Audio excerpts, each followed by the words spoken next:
persaudaraan dari Bukit Sandar Matahari Nadalaro. Kami menyapamu semua dalam senandung ucap salam dalam Sang Sabda. Bacaan Injil dan Renungan hari ini, edisi 19 Maret 2025, Hari Raya Santo Yosef Suami Maria. Disusun dan dibawakan oleh Frater Toyo Lada SVD. Selamat mendengarkan.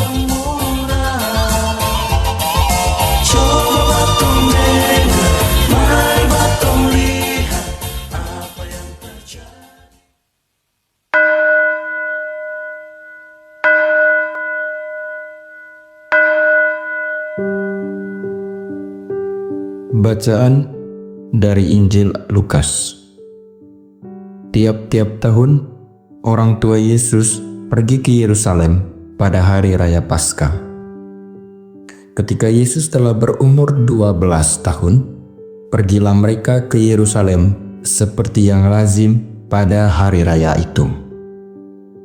Sehabis hari-hari perayaan itu, ketika mereka berjalan pulang, tinggallah Yesus di Yerusalem tanpa diketahui orang tuanya. Karena mereka menyangka bahwa ia ada di antara orang-orang seperjalanan mereka, berjalanlah mereka sehari perjalanan jauhnya, lalu mencari dia di antara kaum keluarga dan kenalan mereka. Karena mereka tidak menemukan dia, kembalilah mereka ke Yerusalem sambil terus mencari dia.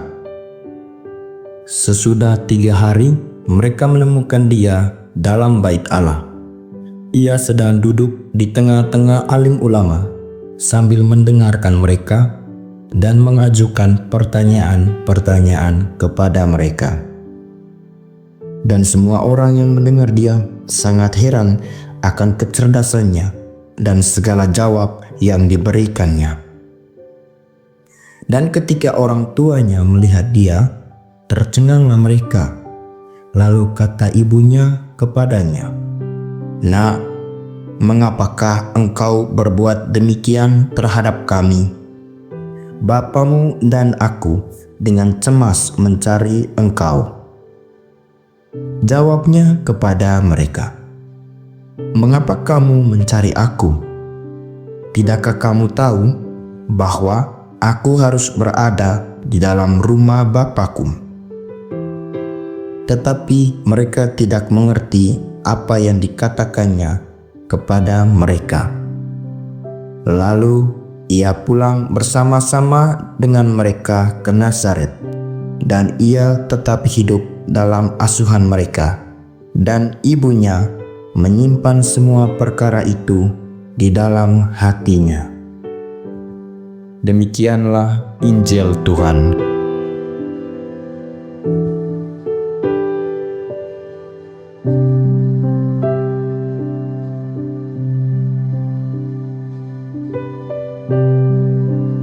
Judul renungan yang akan saya bawakan pada hari ini adalah Mencari Tuhan, Panggilan dan Ketaatan. Di dalam Injil Lukas yang barusan kita dengar, kita menemukan kisah yang amat menggugah tentang Yesus yang pada usia 12 tahun pergi ke Yerusalem bersama orang tuanya untuk merayakan Paskah. Setelah perayaan selesai, Maria dan Yusuf meninggalkan kota, tetapi mereka tidak menyadari bahwa Yesus tertinggal. Ketika mereka menyadari bahwa Yesus tidak bersama dengan mereka, mereka kembali ke Yerusalem dan mencarinya.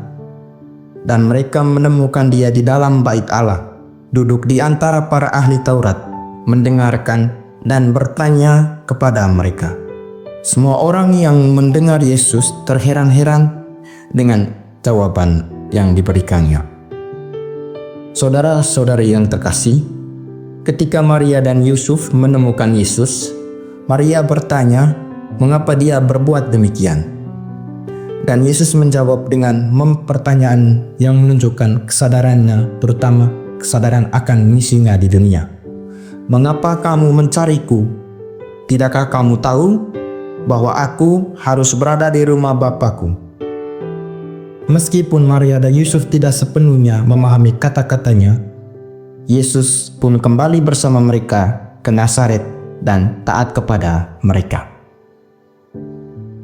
Renungan ini mengajak kita pertama untuk merenungkan beberapa hal penting. Kita melihat pentingnya mencari Tuhan dalam hidup kita.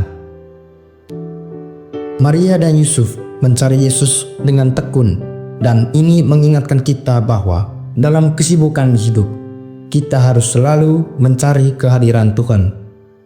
Dalam setiap langkah kita perlu menyadari bahwa mencari Tuhan merupakan prioritas utama, terutama di tengah kesibukan dan tantangan hidup kita.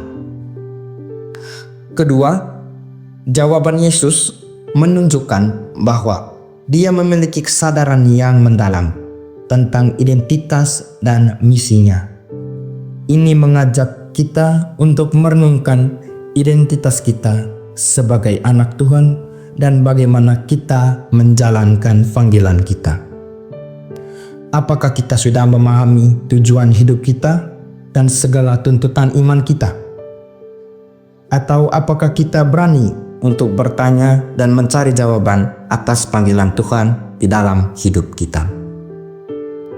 Pada hari ini pula gereja sejagat memperingati pesta Santo Yusuf suami Maria.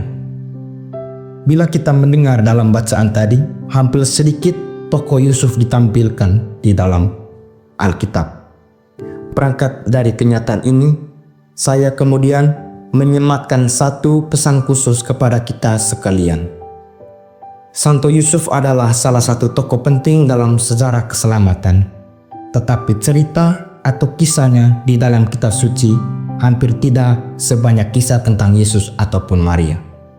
Tetapi dari fenomena ini kita belajar bahwa Santo Yusuf berbicara dalam karya keselamatan melalui tindakannya. Ia mungkin jarang berkata-kata ataupun jarang digambarkan, tetapi apa yang dilakukannya sangat berguna. Demikian pula dengan kita.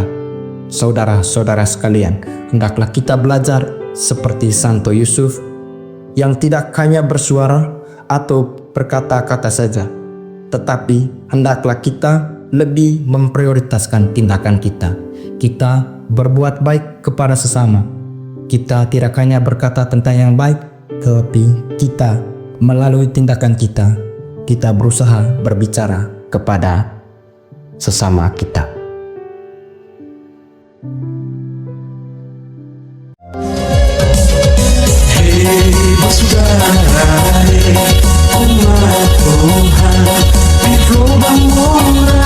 Sahabat-sahabat pencinta Sang Sabda, kita baru saja mendengar bacaan Injil dan renungan edisi hari ini. Sampai jumpa kembali pada edisi berikut. Terima kasih kepada Divisi Kerohanian website Seminari Tinggi Santo Paulus Ledalero. Semoga Sang Sabda menjiwai seluruh pengalaman hidup kita hari ini. Tuhan memberkati kita sekalian. Amin. Dalam satu hati, di dalam kasih Yesus.